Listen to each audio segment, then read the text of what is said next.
마태복음 13장 31절에서 33절까지 말씀 찾으셔서 우리 다 같이 한 목소리로 읽겠습니다. 또 비유를 들어 이르시되 천국은 마치 사람이 자기 밭에 갖다 심은 겨자씨 한 알 같으니 이는 모든 씨보다 작은 것이로되 자란 후에는 풀보다 커서 나무가 되매 공중의 새들이 와서 그 가지에 깃들이느니라. 또 비유로 말씀하시되 천국은 마치 여자가 가루 서말 속에 갖다 넣어 전부 부풀게 한 누룩과 같으니라. 아멘. 계속해서 비유를 보고 있습니다. 예수님께서 비유를 통해서 하나님 나라가 어떠함에 대하여 무리들에게 가르쳐주고 계시는데, 그 말씀 오늘 세 번째 시간으로 두 가지 비유를 같이 보도록 하겠습니다. 하나는 겨자씨 비유이고 또 다른 하나는 누룩 비유입니다.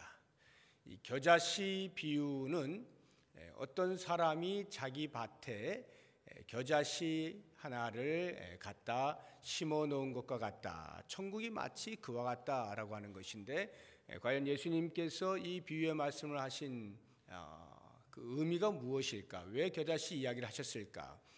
당시 그 이야기를 듣고 있던 청중들은 예수님이 말씀하시는 것에 대하여 그렇게 큰 고민을 하고 이게 뭘까? 이렇게 생각하면서 들은 것이 아닙니다. 왜냐하면 늘 그들의 주변에서 일어나고 있는 일상적인 것들을 비유의 소재로 삼으셨기 때문입니다. 그래서 이 겨자씨 한 알과 같다라고 말씀을 하실 때 그 의미를 충분히 이제 깨닫게 된 것이죠. 겨자씨를 심었는데 그 겨자씨가 모든 씨보다 작은 것이로되 이렇게 말씀하지 않습니까? 겨자씨를 보신 분들이 계실는지 모르겠는데 겨자씨가 작습니다. 그렇다고 해서 성경에서 말하고 있는 대로 모든 씨보다 가장 작으냐? 식물학적으로는 그렇지 않습니다. 그것보다 더 작은 씨들이 얼마든지 있어요. 그러면 이 표현은 뭐냐 하면 관용적으로 무엇이 작다라고 하는 말을 할 때에 쓰는 표현입니다. 우리나라 말에도 이렇게 작은 것을 말할 때 콩알만하다 이런 말 쓰지 않습니까? 깜짝 놀랐을 때 간이 콩알만해졌다라든가, 아니면 아이들 이렇게 싸우는데 이렇게 좀 큰 애가 덩치 큰 애가 작은 애를 보고 이 콩알만한 게 까불어, 이런 식의 표현을 하는 이런 관용 어구입니다. 그래서 뭐가 작다라고 하는 말을 쓸 때 그 유대 사회에서는 겨자씨 같다라는 말을 이렇게 쓰는 것이죠. 그만큼 이제 작은 것이다라고 하는 표현이고요.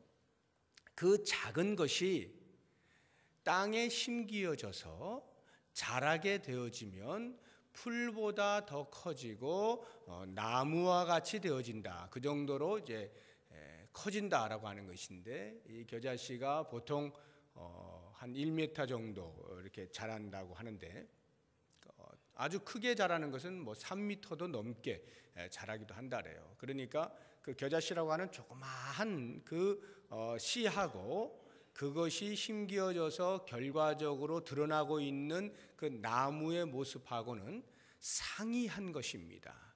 씨를 보고 그런 나무를 상상할 수가 없는 거예요. 물론 우리들은 겨자씨를 보고 그 겨자씨가 나무가 이렇게 되지라고 하는 지식을 통해서는 알고 있지만, 그 형체 자체를 통해서는 씨와 나무를 상상할 수가 없는 것이다, 이런 말이에요. 그 정도로 하나님의 나라는 들어와 있는 것과 실제로 그것이 앞으로 어떻게 되어질 것에 대하여 상상할 수 없는 극명한 차이가 있다라고 하는 것이죠. 그래서 그 큰 나무가 되어지게 되면 거기에 각종 새들이 와서 그 가지에서 집을 짓기도 하고 하는 이러한 그 많은 새들이 깃들이는 그러한 나무가 된다라고 하는 것입니다. 이것은 그 청중들이 들었을 때에 조금도 궁금해하거나 더 많은 것을 알아야 할 필요가 없을 만큼의 상식적으로 다 알아듣는 그러한 내용이었던 것이죠. 자, 그렇다고 한다면 과연 이 비유의 말씀이 무엇을 의미하느냐라고 할 때에 유대인들이 생각하고 있는 그 메시아, 그들이 기대하고 있던 메시아, 우리가 원하는 메시아가 이 땅에 오면 그 메시아는 분명 영광과 능력으로 당신의 나라를 시작할 것이다 라고 하는 기대감을 가지고 있었던 거죠. 바로 이와 같은 유대인들의 마음에 대하여서 예수님께서 하나님의 나라는 그렇게 임하지 않는다라고 가르쳐주고 계시는 거예요. 너희들은 어마어마한 모습으로 등장할 것으로 생각을 하였는지 모르지만 실제 하나님의 나라는 그렇게 등장하지 않고 마치 겨자씨와 같이 보기에 아무런 볼품이 없고 하찮고 보잘것 없어 보이는 그러한 모습으로 오게 된다라고 말씀하는 거예요. 실제로 그렇죠. 예수님께서 이 땅에 오신 것을 생각해 보세요. 예수님이 하나님 나라의 왕으로 등극하셔서 오시는 거 아닙니까? 그런데도 그 예수님의 탄생에서부터 성장 시기며 또는 공생의 사역을 하던 그 시기들, 그리고 죽기까지, 아니 그 이후 부활의 소식이 들린 이후부터도 과연 예수님이 어떠한 모습으로 오셨는가 하는 것을 생각해 보십시오. 탄생은 말 구유에서 태어나시는 거예요. 보통 사람들도 그렇게 태어나지 아니하는 모습으로 이 땅에 오시죠. 그러니까 그 말구유에 누워있는 어느 한 아기를 보고 온 인류를 구원할 메시아다라고 생각할 수 있는 사람은 거의 없는 것입니다.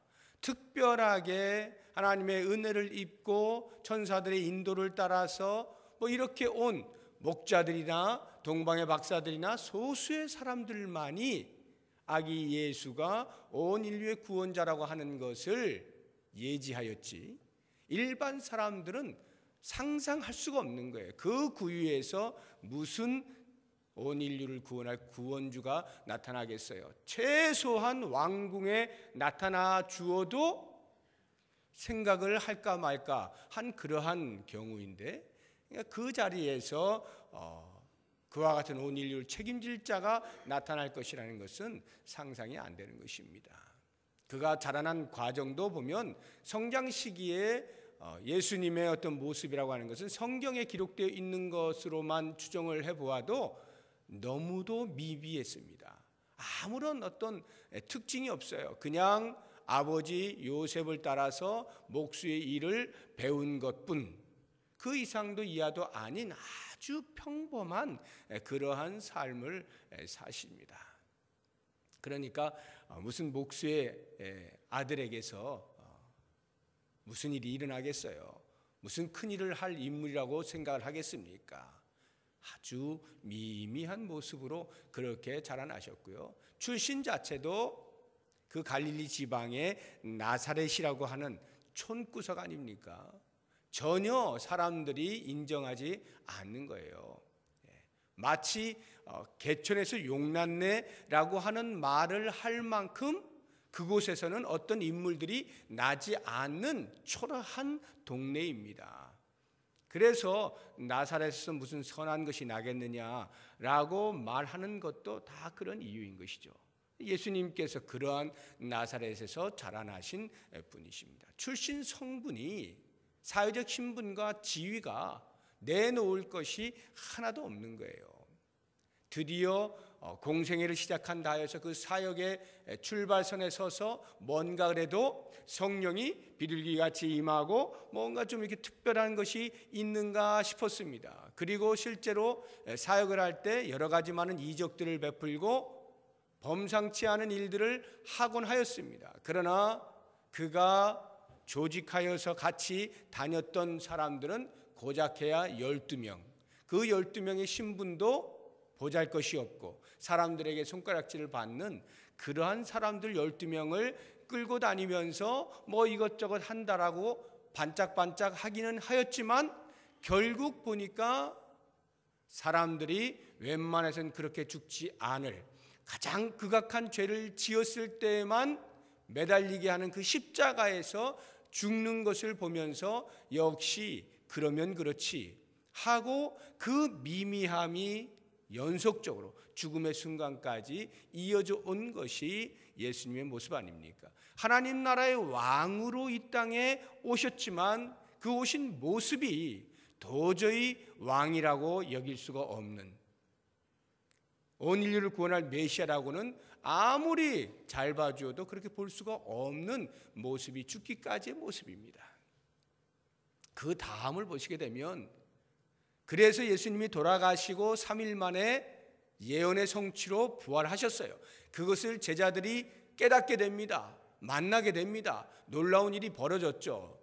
그러나 그 일이 있었다 할지라도, 그래서 그 부활의 예수님을 이제는 내가 증거하며 살겠다, 성령이 오실 것을 기다리자 하고 마음을 모아서 결성하여 함께 있었던 사람들조차도 불과 120명에 불과했어요.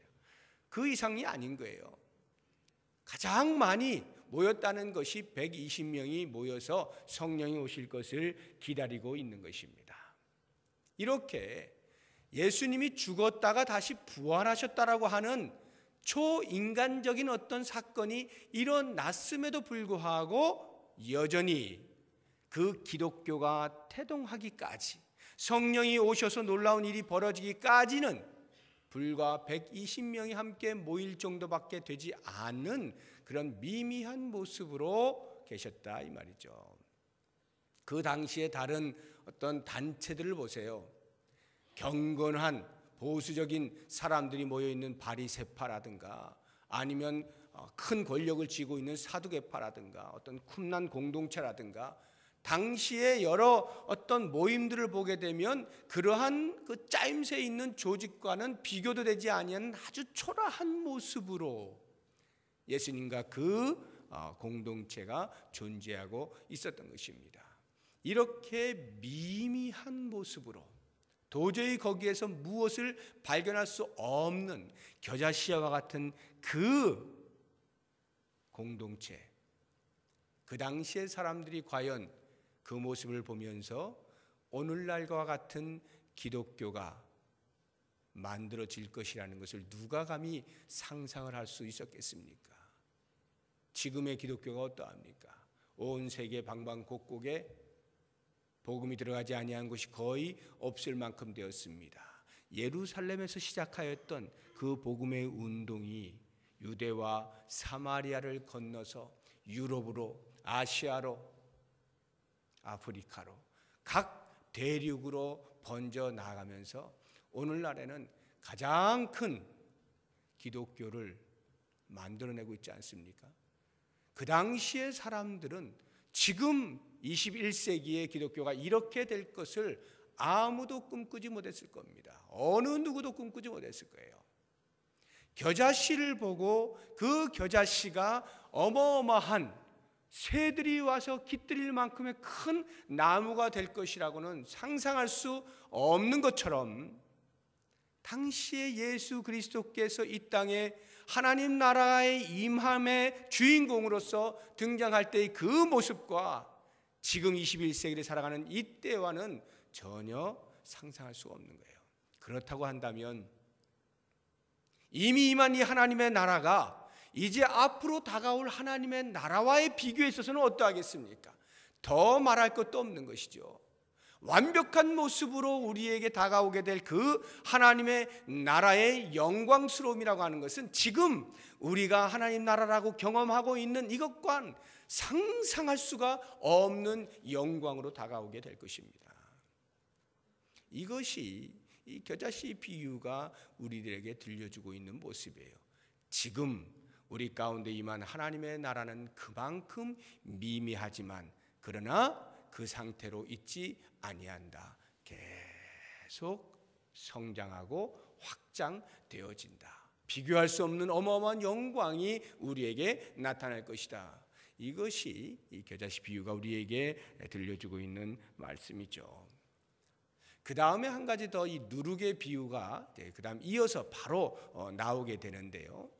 비슷한 맥락을 가지고 있습니다. 이 누룩 비유는 보시게 되면 어떤 여자가 가루 서말 속에, 밀가루 서말 속에 갖다 넣어서 전부 부풀게 한 누룩과도 같다. 이것이 이제 하나님 나라라는 것입니다.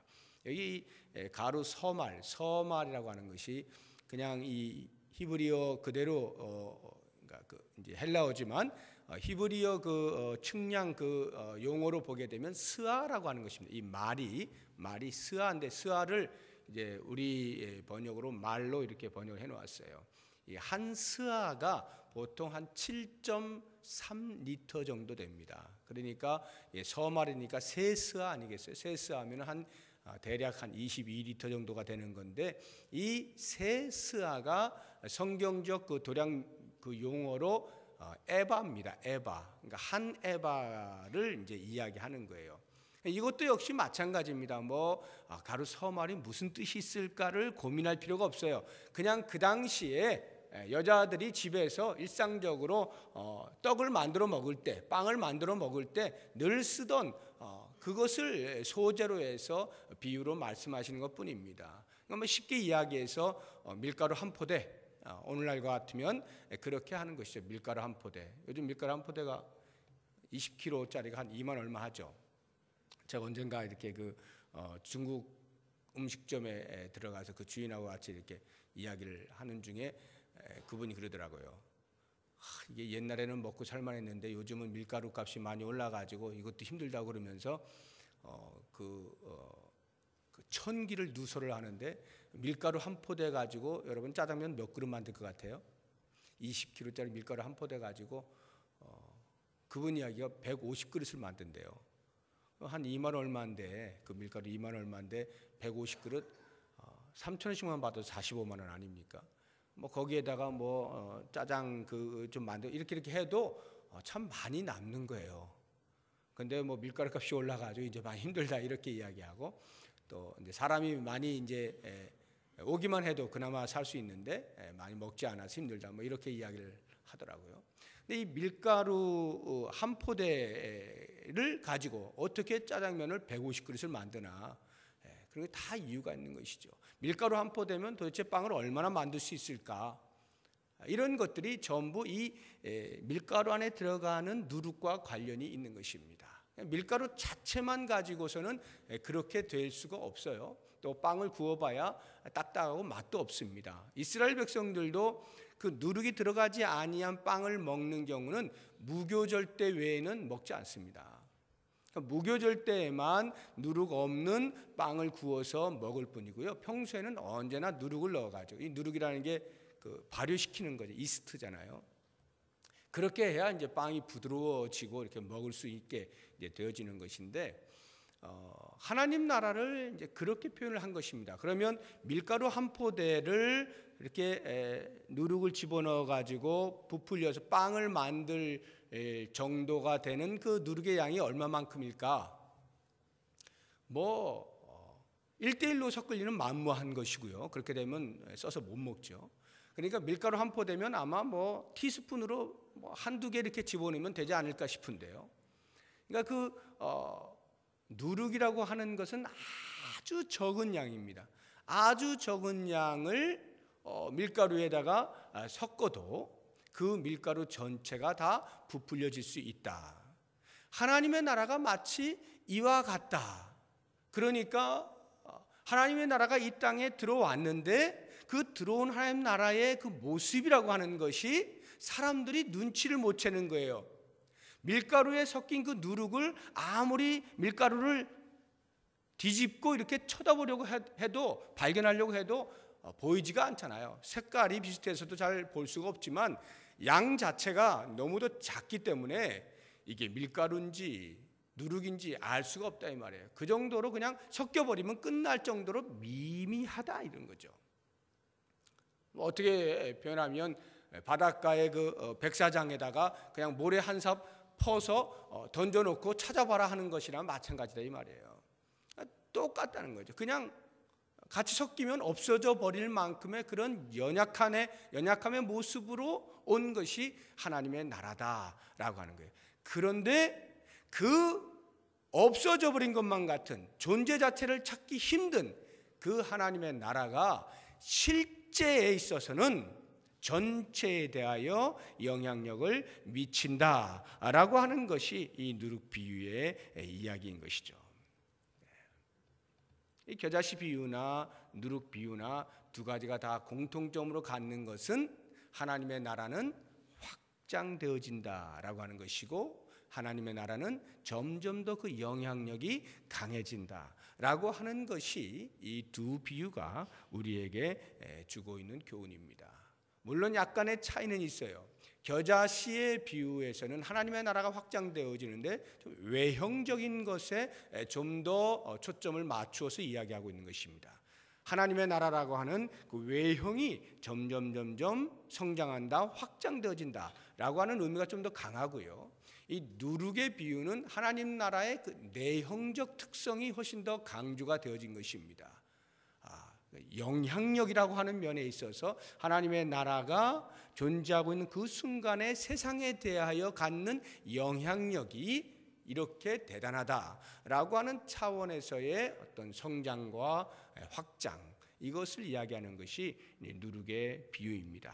그렇다고 한다면 이 두 비유에서 오늘 우리가 무엇을 좀 생각하고 도전을 받아야 되겠는가? 이 겨자씨 비유를 먼저 보시게 되면 우리가 좀 도전받을 것은 이것입니다. 겨자씨와 같은 모습의 하나님 나라, 때로는 그것을 하나님 나라가 우리 안에 있지 않습니까? 우리 안에 있는 이 하나님의 나라를 소유하고 있는 우리 성도들, 마치 겨자씨와 같이 아주 미미한 모습으로 출발한다 할지라도 우리의 첫 믿음의 출발이 사람들이 볼 때 야, 저 사람 대단히 바뀌었어, 이렇게 시작하지 않았다 할지라도 아주 보잘것없고 세상 사람과 다를 바가 전혀 없는 그러한 모습으로 믿음의 출발을 했다 할지라도 성도는 그렇게 마감하지 않는다 하는 것을 알 필요가 있는 거예요.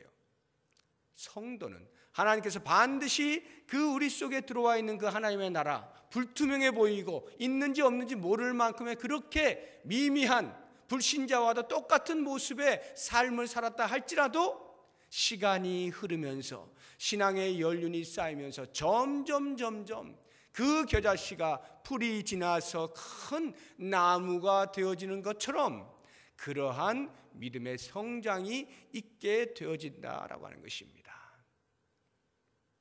이 이야기는 우리의 신앙의 연륜에 있어서 내가 10년이 되고 20년이 되고 30년이 되어가는데도 불구하고 이전과 전혀 다를 바가 없다라는 생각이 든다는 것은 무엇인가? 점검을 할 일이 있다는 말이에요. 내 믿음이 전혀 자라고 있지 않다라고 스스로 생각한다면 무언가 문제가 발생했다는 뜻입니다. 우리의 믿음은 반드시 자라나게 되어 있어요. 땅에 심겨진 겨자씨는 그냥 그 자체로 멈추지 않습니다. 반드시 자라나게 되어 있어요. 확장되게 되어 있는 것입니다. 그래서 처음에는 사람들이 손가락질하고 조롱하고 비웃고 너 같은 것이 무슨 예수 믿는다 그래, 너 같은 것이 무슨 교회를 다닌다 그래, 이런 소리를 들을 수 있다 할지라도 1년이 지나고 2년이 지나며 그 우리 안에 심겨진 하나님의 나라에 대하여 우리가 계속해서 경험하고 맛보며 함께 연합하는 것들을 경험하고 살아가게 될 때 우리도 모르는 사이에 우리의 믿음이 계속 자라나는 거예요. 그래서 그 나무가 어느 정도 자라나고 나면 전에는 손가락이 했던 사람들이, 전에는 비웃었던 사람들이, 전에는 무시했던 그 사람들이 인생의 쓴맛을 보고 어려운 상황이 생기고 어디에 가서 위로를 받아야 할지 모르는 상황이 생길 때 주변을 돌아보아 나를 발견한다 이 말이에요. 그래서 나에게 찾아와서 무언가 위로의 말을 듣기를 원하는 것이고 네 안에 있는 믿음의 비밀이 무엇이냐라고 묻게도 되어지는 것이고, 마치 새들이 그 큰 나뭇가지에 깃들여지는 것처럼 그 사람들이 전에는 겨자씨만한 것이라고 무시했던 그 사람들이 나의 주변에 몰려들어와서 내 안에 있는 그 비밀을 알기를 원하고 내 안에 있는 예수 그리스도를 만나기를 원하고, 그래서 그들도 그 그리스도 안에서 진정한 안식과 자유를 누리기를 원하는 이러한 일들이 생겨나게 된다는 거예요. 이것이 우리가 가져야 할 하나님 나라에 대한 인식입니다. 나는 반드시 겨자씨로 머물지 아니하고 큰 나무가 되어진다. 하나님께서 나를 그렇게 만들어 가신다 라고 하는 이 확신을 가지시고 내 믿음이 어떻게 자라나고 있는지를 끊임없이 돌아보는 것입니다. 그래서 어제보다 오늘이 더 믿음이 좋은 사람이 되어질 것에 대한 소망을 품고 또 그러한 믿음을 갖도록 노력을 하고 하루하루를 생활하다 보면 우리가 10년, 20년, 30년, 적어도 50년 이렇게 신앙생활을 하게 되면 그 주변에 그 신앙의 맛을 보기 위해서 둘러선 사람들이 많이 있는 것, 이것이 지극히 정상적인 신앙의 여정인 것입니다.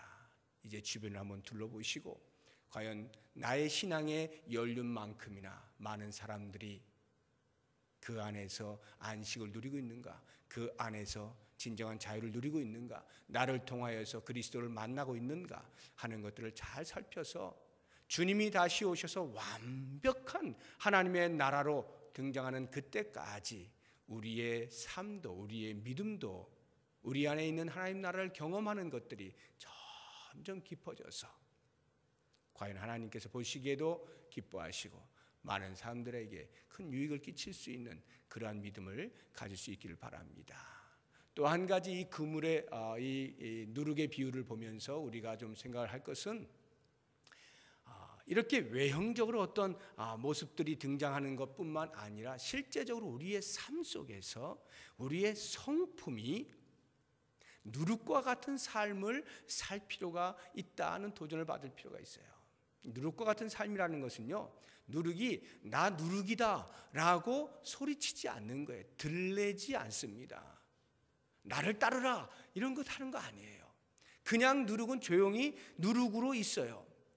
정말 미미해 보여요. 아무것도 아닌 것 같아요. 세상과 별 차이도 없는 것 같아요. 그런데 정작 그 누룩이 밀가루 속에 들어가게 되면, 그 세상 속으로 우리 성도들이 들어가게 되면 우리가 무엇을 말한 것도 아닌데 어떻게 한 것도 아닌데 이미 세상은 우리의 영향권 안에 들어오게 되어지는 이러한 삶이 성도에게 주어진 특권이에요. 너희 빛이 사람 앞에 비치게 하여 그들로 너희의 착한 행실을 보고 하늘에 계신 하나님께 영광을 돌리게 하는 것, 이것이 우리의 본분이에요. 우리가 그렇게 살도록 되어져 있는 거예요. 이것이 누룩인 것입니다. 그런데 성경을 보면요, 이 누룩이요, 이렇게 좋은 누룩이 있는가 하면 갈라디아서에 보면 아주 좋지 않은 누룩도 있어요. 좋지 않은 영향력을 미치는 그러한 표현으로 누룩을 조심하라 이렇게 말씀하기도 하거든요. 누룩이 순식간에 번져버리니까 좋지 않은 영향력을 미칠 수도 있어요. 과연 나는 어떤 누룩이냐? 매우 중요합니다. 과연 나는 이 세상에 대하여서 어떤 영향력을 미치고 있는가? 과연 교회는 오늘날 세상에 대하여 어떤 영향력을 미치고 있는가? 반드시 점검을 해봐야 됩니다. 교회 때문에 세상 못 살겠다라고 하는 말을 듣는다면 이건 큰 문제입니다. 좋지 않은 누룩이 되어 있다 이 말이죠. 세상이 이렇게 각박해도 살기 힘들어도 그래도 저 교회 때문에 그나마 과연 우리가 이런 말을 들을 수 있는가? 사회에 대하여서 교회는 이런 것을 합니다라고 하는 큰 캐치프레이즈를 걸고 엄청난 슬로건을 내놓고 외치지 않는다 할지라도 존재 그 자체만으로 사회에 대해서 영향력을 미칠 수 있는 교회, 마치 안디옥에 있던 사람들이 그 세상 사람들로부터 쟤네들은 그리스도인이야, 쟤네들은 예수쟁이들이야 이런 소리를 들었던 것처럼 설령 그 말이 그 당시에는 저것들은 예수에 미친 것들이야 라고 하는 조롱 섞인 말로 붙여진 이름이라 할지라도 그 이름을 붙일 땐 적어도 또 다른 한편에서는 쟤네들은 진짜 예수쟁이들이다, 정말 예수가 하라는 대로 하는 저런 사람들이야. 그들의 마음 가운데 그 삶의 모습을 보고 인정하지 않을 수 없었던, 그래서 붙여진 그 거룩한 이름 그리스도인, 이것이 우리가 오늘날 사회로부터, 이 세상으로부터 들어야 할 거룩한 이름이 아니겠는가. 우리가 그러한 누룩과 같은 선한 영향력을 미치며 사는 성도, 교회가 되어질 때 이 세상에 대하여 우리는 빛을 비추는 자들이 될 수가 있는 겁니다. 그래서 오늘 우리가 이 비유의 말씀들을 생각하시면서 기도하실 때에는, 오늘은 기도할 때에 우리 개인에 대한 그러한 고백도 당연히 있어야 되겠지만, 이 한국 교회가 사회에 대해서 과연 어떻게 나아가야 할 것이냐라고 하는 부분에서 우리 한국 교회를 놓고 좀 기도를 했으면 좋겠어요. 우리 한국 교회가 겨자씨 같은 그러한 모습에서 모든 새들이 깃들일 만큼 큰 나무가 되어지는 어떤 큰 힘을 가져서가 아니라 하나님 나라가 이러하다라고 하는 것을 선명하게 있는 그대로를 보여줄 수 있고, 우리 한국 교회의 청명한 그러한 삶의 투명성을 통해서 이 사회에 대하여서 선한 영향력을 미칠 수 있는 그런 교회가 되게 해주십시오. 이런 기도를 했으면 좋겠고요. 또 한 가지는 그러한 한국 교회의 선한 영향력들을 통해서 우리나라가 좀 바뀌게 해주세요. 우리나라가 더욱더 하나님이 기뻐하실 만한 나라가 되게 해주십시오. 특별히 이번 대통령 선거가 끝나고 새로운 인수위원회가 설정이 되어지고 준비 과정 속에 있습니다. 이러한 속에서 많은 국민들이 기대하고 있는, 이제 우리나라가 어떻게 좀 바뀔 수 있을까? 이제 우리나라가 좀 더 잘 살 수 있을까? 좀 더 건강해질 수 있을까? 라고 하는 기대가 성취될 수 있는 그런 나라 되게 해주십시오. 우리 이 두 가지 기도 제목을 가지고 말씀을 생각하면서 우리 다 같이 통성으로 기도하겠습니다.